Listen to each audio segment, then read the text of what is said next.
అందరికీ నమస్కారం. ఈరోజు భారతదేశంలో బీజేపీ అండ్ ఎన్డీఏలో భాగమైన మిగతా పార్టీలు ఏ రేంజ్లో దూసుకుపోతూ ఉన్నాయంటే ప్రజలందరికీ ఒకటే అర్థమైంది, మనమంతా భారతీయులం.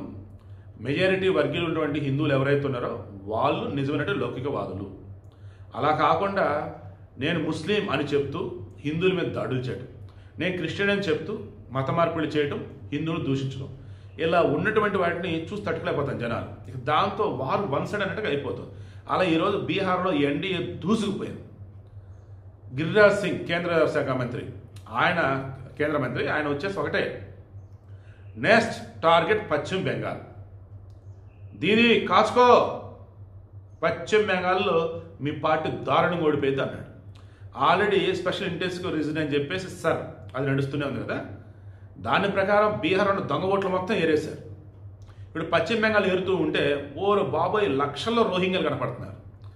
ఎన్నికలు ఇప్పుడు మరల వాళ్ళు రప్పిద్దామని చెప్పేసి పడవల్లో వీటిలో బంగ్లాదేశ్ మళ్ళీ పంపిస్తూనే ఉన్నారు. సిగ్గు లేకపోతే సార్, నిజంగా ఈ దేశంలో ఒక రాష్ట్రానికి ముఖ్యమంత్రిగా ఉంటూ భయంకరమైనటువంటి దేశద్రోహి ఎవరైనా ఉన్నారంటే అది మమతా బెనర్జీ అని నేనంట. మీరేమంటారు? పశ్చిమ బెంగాల్లో కూడా ఆల్మోస్ట్ ఇదే అర్థమైంది. ఈవెన్ పశ్చిమ బెంగాల్ ఉన్నటువంటి ముస్లింలు సైతం భయపడుతున్నారు, ఈ రోహింగ్యాలు ఇక్కడికైనా సెటిల్ అయితే మా పరిస్థితి ఏంట్రా బాబు అని. సో వాళ్ళు కూడా వాళ్ళకి అండ్ అవునన్నా కథని ఈసారి గంప కొత్తగా హిందువుల ఓట్లన్నీ కూడా బీజేపీగా పడతాయి. చిన్న చిన్న పార్టీలు ఉంటే అవి కూడా ఎన్డీఏలో భాగమై ముందుకు వెళ్ళిపోతాయి. సో పశ్చిమ బెంగాల్లో ఘోరంగా మమతా బెనర్జీ ఓడిపోబోతుంది అనడానికి బెస్ట్ ఎగ్జాంపుల్ ఈరోజు బీహార్ ఎన్నికలే.